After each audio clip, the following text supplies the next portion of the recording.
नमस्कार, मैं हूं आशीष वर्मा। मॉर्निंग कॉल में आपका स्वागत है। शुरुआत इस वक्त के हेडलाइंस के साथ। फाइनेंशियल शेयरों की गिरावट ने अमेरिकी बाजार को खींचा नीचे, मगर डाउ 21,000 के ऊपर टिकने में कामयाब। स्नैपचैट आईपीओ की धमाकेदार लिस्टिंग। अमेरिकी बाजार की कमजोरी ने बिगाड़ा एशियाई बाजारों का मूड। एसजीएक्स निफ्टी करीब 1/4% नीचे। आज आएगा हिंडाल्को का क्यूआईपी। फ्लोर प्राइस 184 रुपए प्रति शेयर तय। करीब 3,000 करोड़ रुपए जुटाने की उम्मीद। रडार पर रहेगा अपोलो हॉस्पिटल। मलेशिया का फंड खजाना $16 करोड़ के शेयर बेचेगा। ब्लॉक डील के जरिए बिकेगी हिस्सेदारी।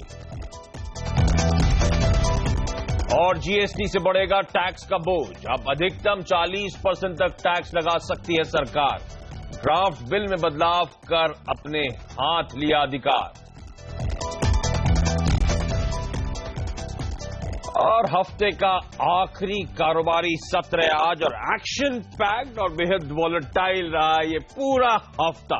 कल हमने भारतीय बाजारों में एक मुनाफा वसूली यानी कि प्रॉफिट बुकिंग का प्रेशर आता हुआ देखा है, और आज क्यूज लेंगे सारे इंटरनेशनल मार्केट, जब अमेरिका में कई सारे फेड ऑफिशियल्स की स्पीचेस, उनके भाषण लाइंड अप है, इंक्लूडिंग आज जैनेट येलेन की एक Q&A सेशन होने वाला है, तो सबकी नजरें वहां पर रहेंगी। ध्यान रखें, 15 मार्च को FOMC का वो बैठक है, और अब 80% एक्सपेक्टेशंस है कि इस बार बैठक में ब्याज दरें बढ़ेंगी। तो इन तमाम स्पीचेस पर, जैनेट येलेन के Q&A सेशन पर ग्लोबल मार्केट्स आज फोकस करने वाले हैं।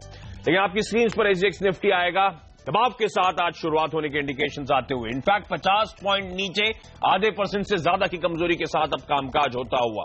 सीएनबीसी आवाज के मार्केट एडिटर अनिल सिंह का मानना है कि भारतीय बाजारों में एक रेंज है, ब्रॉड रेंज है 8800 से 9000 की। इस रेंज में आपको उतार चढ़ाव के साथ सेशन देखने को मिल सकता है। अनिल से और साथ साथ श्रीकांत चौहान से जानेंगे आज की टॉप स्ट्रैटेजी, निफ्टी पे क्या रणनीति हो। लेकिन पहले ग्लोबल संकेत, और मेरे साथ मेरे सहयोगी नीरज वाजपेयी जुड़ते हुए। Neeraj, hi, good morning. Globally consolidation, globally थोड़ी सी प्रॉफिट टेकिंग या कह सकते हैं, और रादर मैं इसको टर्म करूंगा कि थोड़ी सी रुकावट कंसोलिडेशन की वजह से, या ब्रीदिंग स्पेस है ये। जो जेनेट येलेन का Q&A सेशन है, या जो है उसमें कुछ भी बहुत नया निकल के नहीं आने वाला है, क्योंकि सब ये मान के बैठे हैं, 90% लोग मान रहे हैं कि रेट हाइक होगी, तो वो डिस्काउंटेड है। लेकिन अमेरिकी के बाजार को अगर आप देखें, पिछले 25-30 ट्रेडिंग सेशंस में आप देखें तो वो 100-200 पॉइंट की वहां रैली होती है, फिर 20-30 पॉइंट वो नीचे आता है, फिर रैली होती है, फिर 20-30 पॉइंट नीचे आता है, क्योंकि जो इनहेरेंट वहां पे मजबूती देखने को मिल रही है वो बहुत जबरदस्त है। कल एक वहां पे स्नैपचैटिंग का आईपीओ लिस्ट हुआ, 40% प्रीमियम मिला उसको लिस्टिंग के बाद। तो ये दिखाता है कि वहां किस जबरदस्त तरीके से बुयांसी है वहां की इकोनॉमी में। और जो ट्रंप अपनी पॉलिसीज देने वाले हैं, जब तक वो पूरी तरीके से आउट नहीं जाती ब्लैक एंड व्हाइट पेपर में, तब तक ये रैली कंटिन्यू रहे, क्योंकि उसके बाद फिर आप छोटे छोटे करेक्शंस देखेंगे, तब तक ये बाजार में तेजी बनी रहेगी। लेकिन चिंता की बात इमर्जिंग मार्केट्स या भारत के लिए होनी चाहिए, डॉलर इंडेक्स एक बार फिर वहां पे मजबूती ज्यादा दिखने लगी है। उसकी साफ वजह है कि फेड की बैठक को लोग प्रीएम्प्ट कर रहे हैं, इसलिए डॉलर स्ट्रांग होता हुआ वहां दिख रहा है। क्रूड और गोल्ड इसीलिए थोड़ा सा सॉफ्ट पड़ रहे हैं। लेकिन अमेरिकी बाजारों के लिए कोई दिक्कत नहीं। और जहां तक इमर्जिंग मार्केट या भारतीय बाजारों के लिए आज संकेत लेने की बात है, तो वो संकेत जैसा कि हमने परसों तेजी के संकेत ले लिए थे, वैसे हमने कल फ्लैटिस मोड के संकेत ले लिए थे। यहाँ पे थोड़ी सी बिकवाली देखने को मिली थी, और उसकी एक वजह यह है कि यहाँ पे जैसे जैसे आप 11 मार्च के करीब पहुंचते जाएंगे, मार्केट और थोड़ा सबड्यूड होता जाएगा, तो इसलिए संकेत थोड़ा कॉशियस वाले हैं। ओके, तो एक्सपेक्टेशंस बिल्डअप होते हुए कि फेड इस बार मार्च की बैठक में ब्याज दरें बढ़ाएगा। इनफैक्ट जिस तरह के वहां के इकोनॉमिक डेटा आ रहे हैं, या फिर जिस तरह की काफी हद तक कहना चाहिए हॉकिश स्टेटमेंट्स आ रहे हैं कई सारे फेड ऑफिशियल से, उससे ये भरोसा पुख्ता होता हुआ, इसीलिए वो थोड़ा सा नर्वसनेस के साथ उस इवेंट को अप्रोच करते हुए। इनफैक्ट मैं पढ़ रहा था, फेड के गवर्नर साहब है लेल ब्रेनार्ड साहब, जो कि बहुत नॉन डविश है, यानी कि बहुत ज्यादा ब्याज दरें बढ़ने के पक्ष में नहीं रहते। उन्होंने तब बुधवार की देर शाम ये स्टेटमेंट दिया है कि अब समय आ चुका है ब्याज दरें एक बार फिर बढ़ाने का। एक दशक में अमेरिका में सिर्फ 2 बार ब्याज दरें बढ़ी हैं, तो अब शायद ब्याज दरें बढ़ने का सिलसिला जल्द शुरू होता हुआ नजर आए। और इसी इवेंट से पहले वो डॉलर इंडेक्स कल मजबूती थी तो मूड बिगड़ा और आज तो 102 के लेवल्स के पार आपको आपकी स्क्रीन पर नजर आएगा। जहां तक भारतीय बाजारों के कल के सेशन की बात है, कल सुबह हम कह रहे थे ग्लोबल संकेत बहुत पॉजिटिव है, एसजेएक्स निफ्टी बहुत उछाल के संकेत दे रहा था, तो गैप अप के साथ हमने शुरुआत करी, पर दिन के दौरान ये गैप टिक नहीं पाया। एक तो इंडिकेशन से यूरोप में भी ठंडे कामकाज के, डॉलर इंडेक्स की जिस मजबूती की मैं बात कर रहा हूं, इन सब के चलते एक प्रॉफिट टेकिंग का सेशन था। कल आधे % के आसपास सेंसेक्स निफ्टी में दबाव देखने को मिला और मूड ज्यादा बिगड़ा हुआ था ब्रॉडर मार्केट्स में। तो मिड कैप स्मॉल कैप्स में तो 1.5% की पिटाई हुई है, वो इंडेक्सेस 1.5% कमजोर बंद हुए और एक्चुअली मूड का बैरोमीटर जो है वो मार्केट ब्रेथ है। कल 1:3 का रेशियो था, यानी कि जितने शेयर ट्रेड हो रहे थे 75% शेयर वो लाल निशान में कल कामकाज होता हुआ वहां पे। एफआईआईज ने कल खरीदारी करी है 123 करोड़ रुपए की, लेकिन अब तक जो इंजन पुश कर रहा था डीआईएस का, हालांकि बहुत बड़ा नंबर नहीं, लेकिन 80 करोड़ रुपए के आसपास की बिकवाली का आंकड़ा आता हुआ। लेकिन आज का सेशन कैसा होगा ये इंपॉर्टेंट सवाल है। सिंघवी सिवास के मार्केट से अनिल सिंघवी की मैंने शुरुआती कोट प्लेट पड़ी थी 8800 से 9000 की एक range. Anil ji good morning. एक रेंज दी है तो क्या इस समय निफ्टी ट्रेडेबल नहीं है या फिर ट्रेड अवॉइड करना चाहिए, स्टॉक स्पेसिफिक रुझान रखूं, या फिर क्योंकि ये मिड पॉइंट है जिस पे इस समय बाजार खड़ा है इस रेंज के, तो मेरी रणनीति क्या होगी सर? गुड मॉर्निंग आशीष। बेसिकली ऐसा नहीं कि निफ्टी ट्रेड नहीं किया जा सकता, लेकिन थोड़ा सा ये 200 पॉइंट की रेंज में उतार चढ़ाव बढ़ेगा अब, क्योंकि दो बड़ी इवेंट अमेरिका वाली और हमारे यहाँ इलेक्शन के रिजल्ट वाली है और उससे पहले हम काफी अहम और ऊपरी स्तरों पर ट्रेड कर रहे हैं, तो थोड़ी सी प्रॉफिट बुकिंग यहाँ पर आती हुई दिखेगी। तो वही है 8,950 9,000 वो रेंज है जहाँ पर आपको लगातार प्रॉफिट बुकिंग आती हुई दिखेगी और 8,800 8,850 अब भी निफ्टी पर बेहद मजबूत सपोर्ट जोन है। तो इसको ट्रेड करने का सिंपल तरीका ये कि बाजारों को खुलने दें, एशियाई बाजारों की शुरुआत पर आज नजर रखें और उसके बाद अगर आपको लगता है कि कमजोर शुरुआत होती है 8,850 के आसपास निफ्टी मिलता है तो वहां पर खरीदारी का एक मौका देखना चाहिए और मजबूत शुरुआत होने के बाद ऊपर की तरफ जाए तो वो बिकवाली करें। लेवल से एक बार ट्रेड करना ज्यादा ठीक रहेगा और मौका आपको बाजार दोनों तरफ मुझे लगता है ट्रेडिंग के देने वाला है अगले कुछ सेशंस में। बैंक निफ्टी भी 20,400 20,450 एक बहुत मजबूत सपोर्ट है तो लग नहीं रहा कि आसानी से ये लेवल तोड़ेगा। और कल के सेशन में भी जो कुछ बड़ी बिकवाली हुई है उसमें ट्रेडर्स की तरफ से ही ज्यादा बिकवाली होती हुई दिखी है, फंड्स की बिकवाली नहीं है, तो थोड़ी तेजी की पोजीशन हल्की होने के संकेत जरूर आए। तो फिलहाल बहुत घबराने की जरूरत नहीं है, बाजार अभी अहम लेवल के ऊपर ही ट्रेड करता हुआ दिखा है और मुझे लगता है कि इलेक्शन के रिजल्ट से पहले शायद किसी 200 पॉइंट की रेंज में आपको उतार चढ़ाव के साथ कारोबार होता हुआ नजर आए। ओके, तो क्योंकि बड़े इवेंट्स लाइंड अप हैं, चाहे वो फेड की बैठक जिसकी नीरज बात छेड़ रहे थे, अनिल ने जिस बात की जिक्र करा वो यूपी इलेक्शंस का आउटकम, तो उससे पहले थोड़ी सी रेंज बढ़ती हुई अस्थिरता वोलेटिलिटी के लिए आपको ब्रेसअप होना चाहिए। चलिए बाजार पे एक और एक्सपर्ट कोटक सिक्योरिटीज के श्रीकांत चौहान अब मेरे साथ जुड़ते हुए। श्रीकांत हाय, गुड मॉर्निंग। कैसे ट्रेड करेंगे सर निफ्टी को? गुड मॉर्निंग आशीष। देखिए मुझे लगता है कि निफ्टी वैसे देखा जाए तो कल के दिन में जो एक रिवर्सल कैंडल के साथ जो क्लोज हुआ है वो डेफिनेटली निगेटिव है, क्योंकि ये डबल टॉप जैसा फॉर्मेशन था और नीचे बंद हुआ है। और अगर आप देखेंगे तो पिछले कई दिनों से जो मार्केट अपनी जो क्यूज ले रहा था वो ग्लोबल क्यूज ले रहा था, तो इसमें अगर आप देखेंगे तो यूएस यील्ड जो बढ़ा हुआ है और इंडियन यील्ड जो गिरा हुआ है वो आगे जाके दिक्कत कर सकता है। समा मुझे लगता है कि टेक्निकली रिवर्सल कैंडल है, लेकिन रेंज बाउंड होने का असर है। मार्केट 40-45 पॉइंट्स नीचे खुलने की कोशिश करेगा ऐसा मुझे लगता है। तो बिकॉज ऑफ इनहेरेंट स्ट्रेंथ समा मुझे लगता है 88-60-70 के रेंज में हम निफ्टी लॉन्ग करके चलेंगे 8830 के स्टॉप लॉस के साथ और टारगेट्स रखेंगे 8930 के या 8935 के। लेकिन ओवरऑल स्ट्रैटेजी आने वाले कुछ दिनों के लिए ऐसी होनी चाहिए कि हम ऊपरी लेवल्स पे पोजीशंस हल्की करें, ट्रेडिंग पोजीशंस को कम करें, क्योंकि मार्केट थोड़ा दिक्कत भरा हो सकता है। तो वही बात जो अनिल हाईलाइट कर रहे थे, लेकिन श्रीकांत कह रहे हैं जैसे कि गैप डाउन ओपनिंग के इंडिकेशंस आ रहे हैं, शायद हम 30-35 पॉइंट नीचे खुलते हुए नजर आए, तो वो लेवल्स जैसे कि 8865 8870 के आसपास के लेवल्स बाय करने के लिए बेहतर होंगे, रिस्क रिवॉर्ड वहां पे फेवरेबल होगा। 8935 तक के टारगेट्स के लिए आप फिर अप्रोच करें। अच्छा श्रीकांत, स्टॉक स्पेसिफिक आइडियाज भी शेयर करें आज के लिए। आशीष मुझे लगता है कि एविएशन जो इंडस्ट्री है उसके जो स्टॉक्स है उनमें काफी अच्छी बाइंग हुई थी और उसमें से एक रिवर्सल पैटर्न बन सकता है और बना हुआ है वीकली और मंथली बेसिस पे। तो समाव मुझे लगता है कि जेट एयरवेज जो एक स्टॉक है वो करंट लेवल से लिया जा सकता है। कल के दिन में काफी अच्छी एक उसमें पिटाई हुई थी, 415-20 के रेंज के आसपास इसे लेना चाहिए। स्टॉप लॉस रहेंगे 412 के, टारगेट्स रहेंगे 435 के आसपास के। और एक जो स्टॉक हमें सेल के लिए लग रहा है वो है येस बैंक। प्राइवेट बैंक में अगर देखा जाए तो लास्ट 3-4 दिन से इसमें मैक्सिमम अंडर परफॉर्मेंस है। करंट लेवल से शॉर्ट करे, स्टॉप लॉस रखे 1455 के आसपास का और टारगेट्स रखे 1380 से लेकर 1370 के। ओके, तो निफ्टी में खरीदारी करने के मौके लोअर लेवल्स पे 8870 के आसपास। दो स्टॉक्स हाईलाइट करें, एक तो येस बैंक, एक सेल्डेको है, और जेट एयरवेज खरीदारी करने के मौके। और जब से वॉरेन बफेट साहब ने पैसा लगाया है, ग्लोबली फ्लेवर में आ चुकी है एविएशन कंपनीज, अक्रॉस ग्लोब खरीदारी हो रही है। लेकिन लोग ये नहीं देख रहे कि रिटेल उन्होंने बेच दिया है। हमारे मार्केट में रिटेल स्टॉक भी धूम मचा रहे हैं। नहीं, चलिए, मेरी सहयोगी सोनम मेहता मेरे साथ जुड़ती हुई। सोनम ने कुछ और एक्सपर्ट से बातचीत कर रखी है। सोनम, बताएं आज की ट्रेडिंग आइडियाज। गुड मॉर्निंग आशीष। आज मिले जुले कॉल से है। ManasJaiswal.com के मानस जायसवाल ने IDFC लिमिटेड को बेचने की सलाह दी है। स्टॉप लॉस 53 रुपए पे लगाइए, लक्ष्य रहेगा 48 रुपए 50 पैसे का। दूसरा कॉल है SimiVomik.com की सिमी वॉमिक का टाटा मोटर्स को खरीदने की सलाह दे रही है। स्टॉप लॉस लगाया 457 रुपए का, लक्ष्य रहेगा 467 और 472 रुपए का। दूसरा और आखिरी कॉल है एंजल ब्रोकिंग के समित जवान का, जिन्होंने कावेरी सीड्स को खरीदने की सलाह दी है। स्टॉप लॉस लगाया 468 रुपए का और लक्ष्य रहेगा 529 रुपए का। ओके, तो 2 सेल और 3 बाय रेकोज है। येस बैंक और IDFC यानी कि banking and financial services space पे शायद दबाव देखने को मिले। कल अमेरिका में भी यही पॉकेट दबाव में थी, ध्यान रखें। जेट एयरवेज, टाटा मोटर्स और कावेरी सीड, ये 3 स्टॉक्स जहां पे आप खरीदारी करके चल सकते हैं। लेकिन चलिए, ये तो टेक्निकल एस्पेक्ट था मार्केट का। कौन से टॉप 5 शेयर्स रहेंगे फोकस में न्यूज के चलते, खबरों की वजह से? मेरे साथ मेरे सहयोगी हेमंत गई अब जुड़ते हुए। हेमंत, हाय, गुड मॉर्निंग। मॉर्निंग आशीष। कौन से स्टॉक से आज आपके रडार पर? A to Z इंफ्रा पर नजर रखिए। नेपाल में एक ऑर्डर मिला इनको $7 मिलियन का, तो यहां पर तेजी हो सकती है। हिंडाल्को और इस शेयर का सबको इंतजार था कि QIP कब आएगा, तो QIP खुल गया है। 3000 करोड़ रुपए का बड़ा QIP है। आपको बता दूं, इस साल का अब तक का सबसे बड़ा QIP हिंडाल्को कर रहा है।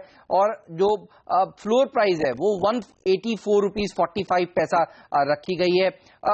लेकिन आप देखिए, बहुत ही तगड़ी रैली देखी गई है। पिछले 1 सालों में 140% की रैली देखी गई है। और जो कंपनी है वो इस पैसे का इस्तेमाल कर्ज को घटाने में करना चाहती है। 55,500 करोड़ रुपए के आसपास का कर्ज है हिंडाल्को के ऊपर, तो ये एक अच्छा कदम माना जा रहा है QIP करके कर्ज घटाना। इसके अलावा रेन इंडस्ट्रीज पर रखी नजर, इनके प्रमोटर्स ने गिरवी रखे थे शेयर IL&FS फाइनेंस को, और आप देखिए करीब 7.5% गिरवी रखे शेयर इन्होंने छुड़ा लिए हैं, तो ये एक पॉजिटिव खबर। नाल्को में अच्छी खबर यह आई है कि करीब 17% ज्यादा बॉक्साइट का प्रोडक्शन इन्होंने किया है, यहां पर भी तेजी देखने को मिल सकती है। साथ ही अपोलो हॉस्पिटल्स पर रखिए नजर। देखिए, मलेशिया का एक सॉवरेन फंड है खजाना, और वो इसमें हिस्सेदारी ओन करता है करीब 11% की, और उसमें से 6% हिस्सेदारी आज ब्लॉक डील के जरिए वो बेचेंगे। तो देखना होगा कौन से वो बायर सामने आते हैं। जो प्राइस बैंड है वो 1267 से 1320 के बीच रखा है। 1320 के आसपास ही इस शेयर ने जाकर समाप्ति दी है। तो आज आशीष, आप कह सकते हैं जो बड़े इन्वेस्टर्स हैं वो या तो पैसा जुटा रहे हैं या फिर हिस्सेदारी बेच रहे हैं। क्यों? क्योंकि हिंडाल्को का QIP हो रहा है और अपोलो हॉस्पिटल्स में खजाना शेयर बेच रहे हैं, तो बाजार ऊपर जा रहा है, बड़े लोग हल्के हो रहे हैं। ये ध्यान देने वाली बात है। अच्छा, एक और इंटरेस्टिंग खबर की तरफ मूव करते हैं। GST लागू होने के बाद टैक्स का बोझ बढ़ सकता है। सरकार ने अधिकतम टैक्स दर 40% तय कर दी है। टैक्स स्ट्रक्चर में हुए इस बदलाव का मतलब समझा रहे हैं हमारे ब्यूरो चीफ लक्ष्मण रॉय। इसका सीधा सा मतलब ये हुआ कि जब GST लागू होगा तो GST लागू होने के बाद केंद्र सरकार अधिक से अधिक 20% तक टैक्स वसूल सकती है। इसी तरह राज्य सरकार अधिक से अधिक 20% तक टैक्स वसूल सकती है। अगर केंद्र और राज्य दोनों का मिला दिया जाए टैक्स की दर, तो वहां पर आप अधिक से अधिक 40% तक टैक्स वसूल सकते हैं। ये इसलिए महत्वपूर्ण है क्योंकि इससे पहले सरकार ने जो मॉडल GST लॉ का ड्राफ्ट मसौदा लाया था, उसमें यह प्रस्ताव रखा था कि GST के तहत टैक्स दर की अधिकतम सीमा 14% रखी जाए, यानी केंद्र सरकार अधिक से अधिक 14% टैक्स लगा सके और राज्य सरकार अधिक से अधिक 14% टैक्स लगा सके। दोनों मिलकर के 28% तक टैक्स लगाया जाए। लेकिन कई राज्यों ने इस पर आपत्ति जताई और फिर GST काउंसिल में यह तय हुआ कि अब 14% नहीं बल्कि 20% की अधिकतम सीमा तय की जाए, यानी दोनों मिलाकर 40% तक टैक्स लगा सके, इसकी छूट दी जाए। ओके, फोकस में फिर आज रहेंगे। याद रखें, GST लागू हो जाएगा 1 जुलाई से। इस तरह के इंडिकेशन तो वैसे ही गवर्नमेंट की तरफ से आ चुके हैं। ये तमाम वो स्टॉक्स हैं जो आमतौर पे बड़े एक्टिव हो जाते हैं किसी भी खबर को लेकर। एक तो लॉजिस्टिक शेयर्स जहां पे वन इंडिया के चलते बहुत फायदा होने वाला है इन तमाम कंपनीज को, और दूसरे फुटवेयर मैन्युफैक्चरर्स या जितने स्पेस में जहां पे अनऑर्गेनाइज से कंपटीशन बहुत ज्यादा है, तो ऑर्गेनाइज की तरफ मार्केट मूव करेगा तो उन तमाम कंपनीज को फायदा होता है। तो मिर्जा, लिबर्टी, रिलैक्सो फुटवेयर जैसी कंपनीज अपने रेडार पे रखें। छोटा सा ब्रेक के बाद कमोडिटी और करेंसी मार्केट्स में आज की टॉप स्ट्रैटेजी।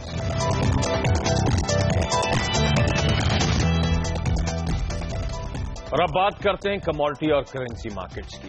3 दिन की लगातार गिरावट के बाद अमेरिकी बाजार में क्रूड के दाम मजबूत होते नजर आ रहे हैं।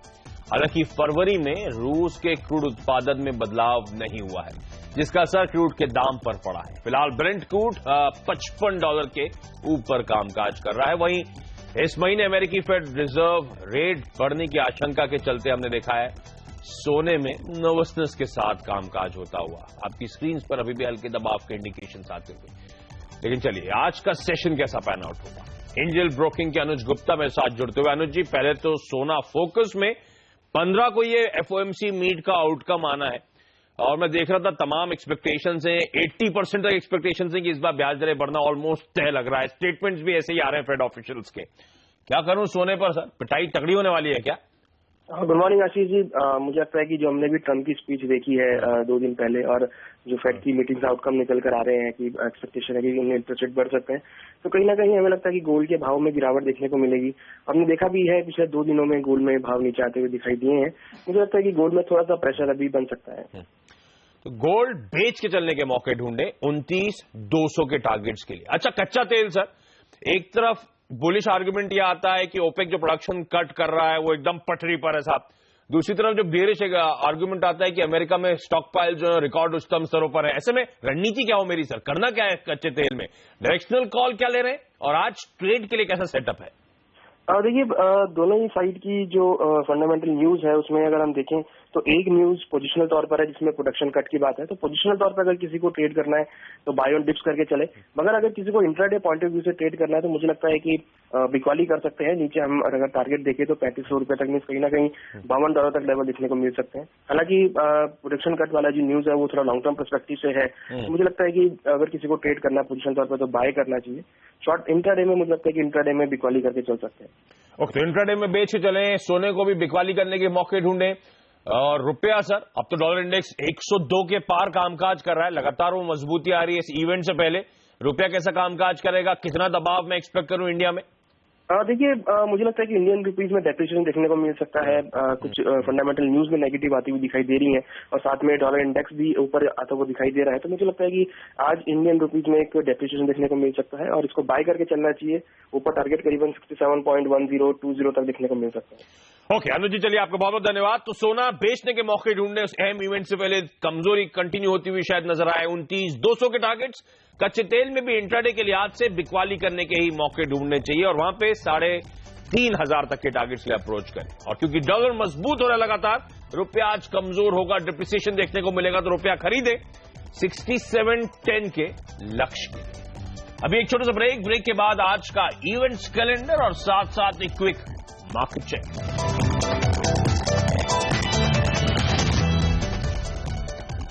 ब्रेक के बाद आपका स्वागत है, और आज का इवेंट्स कैलेंडर अब आपकी स्क्रीन पर आएगा। हमने हेडलाइन में बताया, हेमंत ने बताया, और आपको फिर से बता दूं, हिंडाल्को का आज QIP है और उसका फ्लोर प्राइस 184.45 रुपीज रखा गया है।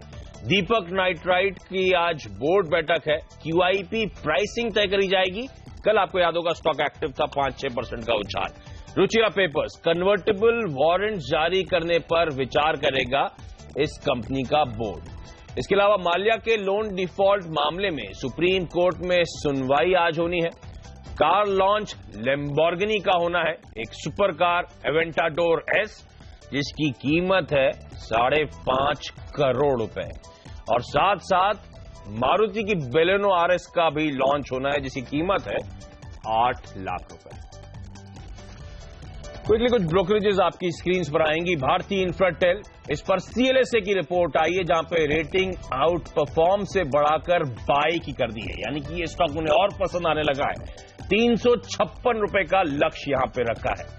Bank of America Merrill Lynch की दिग्गज रिलायंस इंडस्ट्रीज पे एक रिपोर्ट आई है जहां पे जो बाय रिकमेंडेशन थी वो कंटिन्यू रखी गई है, यानी कि निवेश की सलाह बरकरार है। लक्ष्य यहां पर 1200 से बढ़ाकर 1375 रुपए करा गया है। वहीं आरआईएल पे सीएलएसए की भी रिपोर्ट आई है जहां पे निवेश की सलाह उन्होंने भी बरकरार रखी है। लक्ष्य यहां पर 1350 से बढ़ाकर 1500 रुपए कर दिया गया। और जाते जाते आपकी स्क्रीन पर एसजीएक्स निफ्टी हफ्ते का आखिरी ट्रेडिंग सेशन, और एसजीएक्स निफ्टी दिखा रहा है कि हफ्ते की समाप्ति शायद एक कमजोर नोट पर हो, आधे % का दबाव। लेकिन चलिए मॉर्निंग कॉल में आज के लिए इतना ही। छोटा सा ब्रेक के बाद स्टॉक 2020। नमस्कार।